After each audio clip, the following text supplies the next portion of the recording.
Kuya. Ito po. Ah, wala pong malaki. Wala po.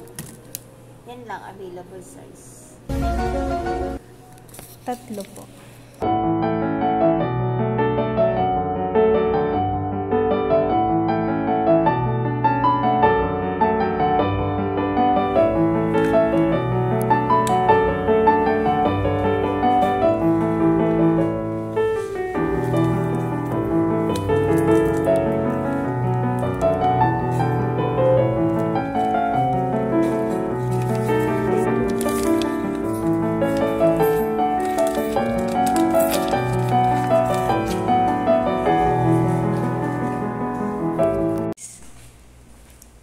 Nandito kami ngayon kasi naka-confine yung kapatid ko. Bumili lang ako ng tubig. Hey guys, so pa-second day na namin ngayon, and ito yung kapatid ko. Bale, umukay naman yung BP niya and sugar level, hindi na rin siya nagtatay, hindi na rin siya nagsusuka. So ayan. A few moments later. Hi guys, so ngayon nandito ako sa bahay. Umuwi ako, galing ako ng ospital kasi kumuha lang ako ng ibang mga gamit. And igagaya ko lang siya ngayon din, babalik na ulit ako sa ospital.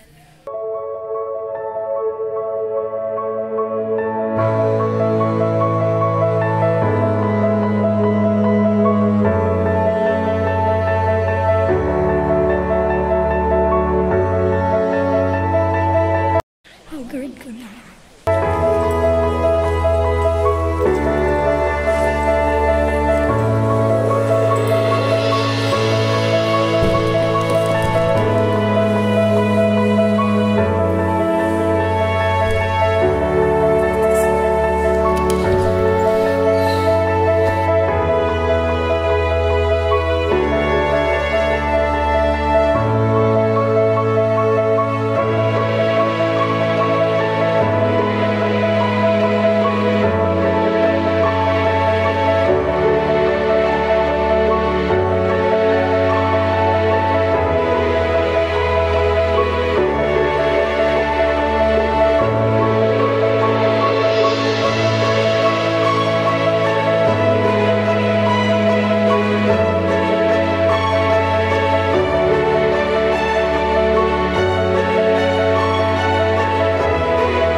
Update lang. So ngayon, ayan, natutulog yung kapatid ko. And sabi ng doktor na pwede na daw kaming umuwi bukas kapag nakita na yung result. And parang hindi niya na daw kailangang i-ultrasound kasi parang nagiging okay na siya. Bale, umuwi lang si mama kasi meron siyang ibang mga gamit na kunin. Kaya, ayun, thank you po sa mga nag-pray para sa kapatid ko. And God bless po. A few moments later.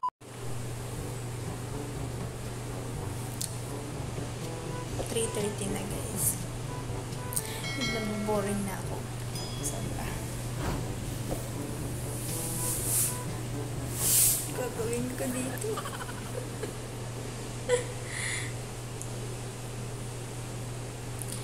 Di bali Sunday ngayon.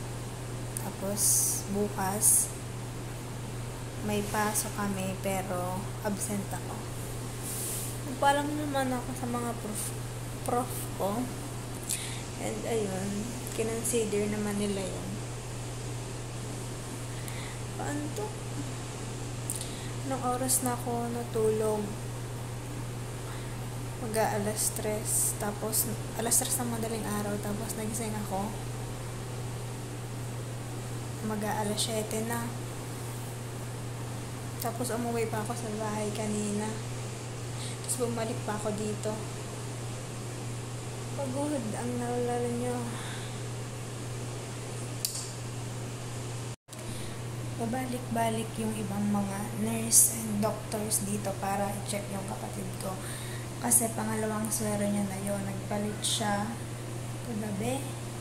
Kasi sobrang bilis nung daloy ng swero niya nung una kasi sobrang na-dehydrate yung kapatid ko. Then, yung ngayon, yung pangalawa is, ayun, normal na.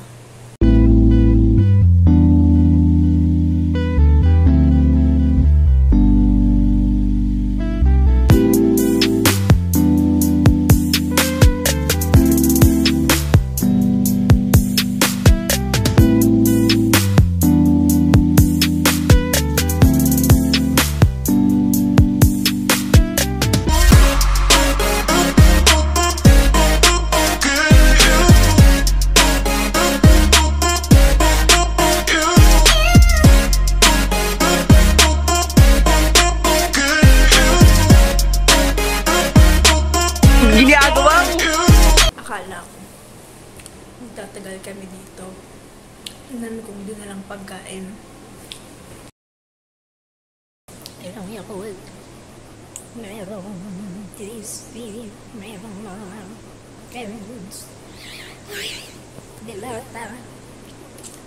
Magdala na ako ng ulam, ng kanin.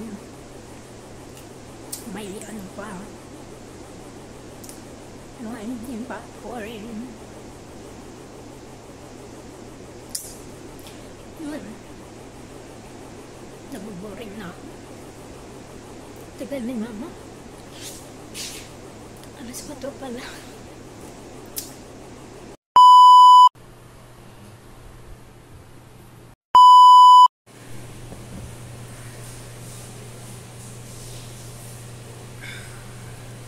Kagising ko lang.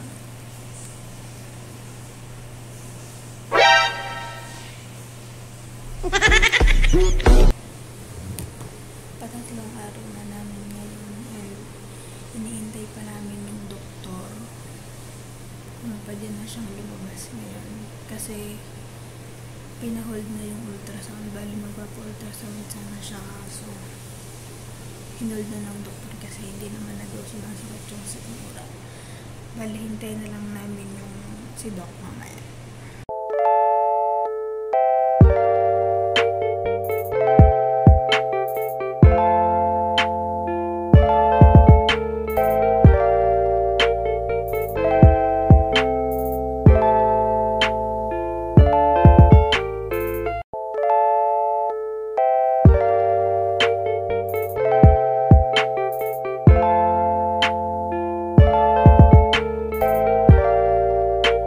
A few moments later.